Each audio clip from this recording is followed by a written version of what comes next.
Solo Leveling. Years ago, it was one of the most read manhwas out, known for its amazing art and its epic fights, or its just borderline cold stone aura-filled moments. But the actual manhwa ended sometime in 2021, and towards the ending, it had mixed reactions.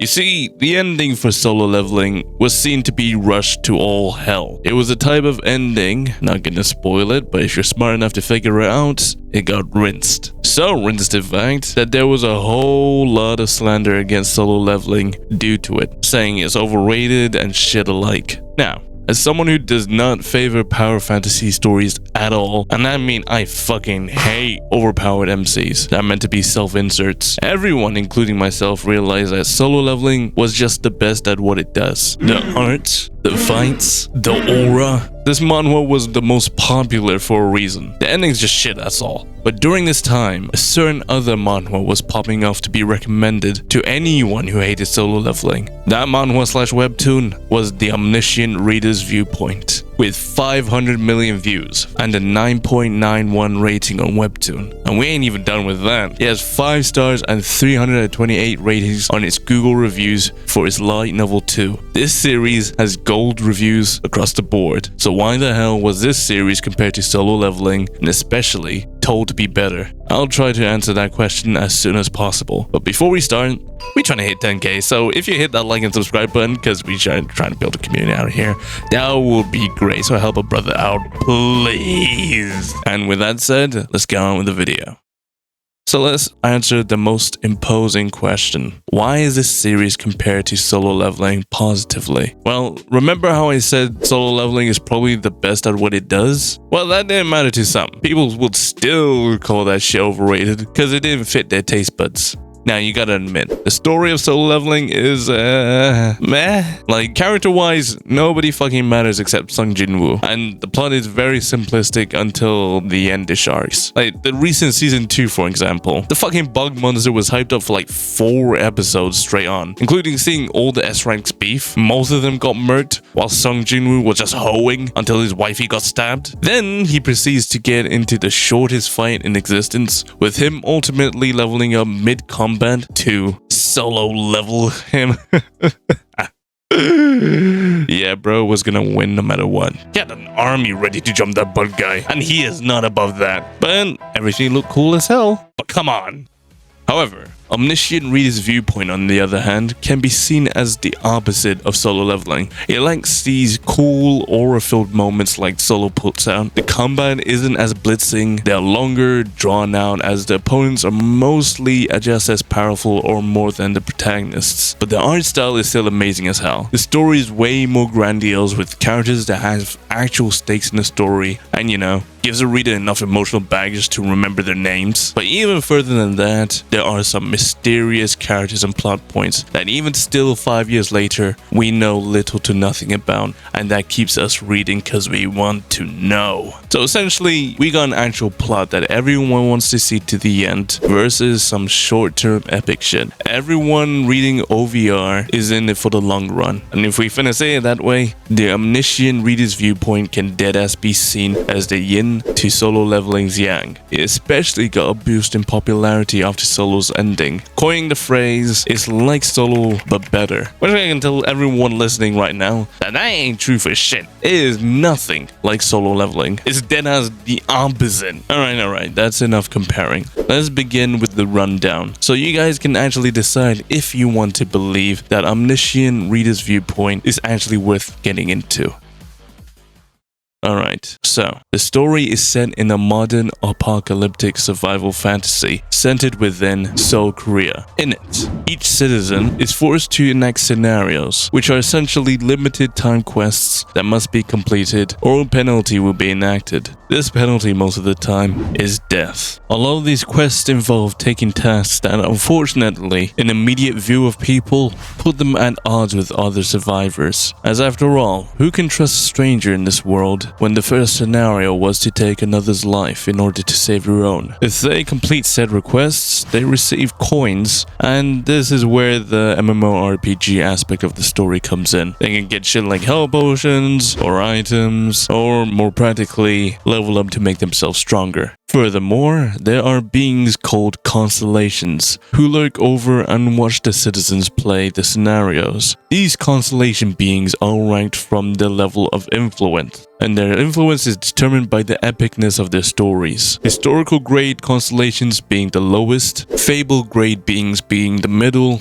and mythic beings being godlike. So it goes from a famous general in history to a Greek god ruling over pantheons. These beings seek an incarnation, aka the players enacting the scenarios, so they can hopefully one day walk the earth again. But the thing is, they prefer whoever aligns to their personalities. A chaotic person will be favored by a chaotic constellation, and etc. These beings sponsor them with coins, so they can grow stronger and survive and hopefully one day inhabit their incarnations. I like this shit, because well, minor spoilers-ish. No matter how much you see our MC getting stronger within the webtoon so far, there is a bar that is set way high up that even here 5 years later hasn't been touched. Speaking of the MCs, the main character of the story is Yu Jong-hyo, a tall, well-built and handsome man who has a special ability unique to everyone else. He has the ability of a returnee. Whenever he dies, he's sent back all the way to the first scenario, indefinitely until he's able to complete all the scenarios. But until then,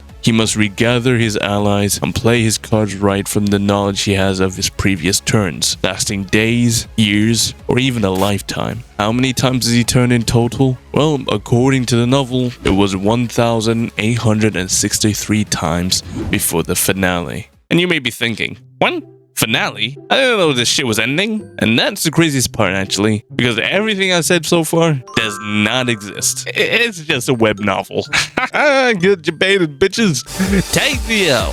So you see this man right here? His name is Kim Dok-ja, a 27-year-old salaryman working at Microsoft. And ever since his teens, he has been glued to his phone reading his favorite web novel, 3 Ways to Survive a Ruined World. The same apocalyptical fantasy that was just told a few moments ago. And here's the thing, he's actually the sole reader of this novel, and this fucking thing has been going on for more than 10 years, with 3,000 chapters more, and this fucker's read all of it. So one day, on his way from work, Kim Dok-ja stumbles upon the last episode of 3 Ways to Survive a Ruined World, and it's a cliffhanger ending.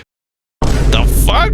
No closure, no nothing. Just an ominous message stating that there will be indeed 3 ways to survive a ruined world, and that everything is fading and being unclear. That's weird. It's as if the words on the screen have feelings. And the final sentence states, one thing is for certain, if you're reading this, you will survive. Well, that's a total letdown, isn't it? But nothing we're feeling could probably compare to what Kimmy is probably feeling right now. And he's definitely lamenting. Bro's been on this since 8th grade. That's literally me with Unordinary. It's actually the same. It's literally the same thing. However, mysteriously, Kim Dok-ja receives an email thanking him for being the sole reader of 3 Ways and attaches something in the clips as a gift. But before he can open it, the whole train turns dark and a fucking Karibo pops out. But this fucker ain't here to save our life points. Actually quite the opposite. With the click of his fingers, a prompt shows up to everyone. And from it, Kim Dok-ja knows exactly what's going on. Scenario 1. Kill 1 or more living organisms. Failure equals death. And one after another, certain events happened that align with the novel Kim Dok-ja had read, such as one of the protagonists of the novel presenting themselves. The final nail in the coffin was the attachment being revealed as a text file of 3 Ways to Survive a Ruined World and a short message wishing luck. So, that's the introduction to ORV. Very different to solo leveling, right?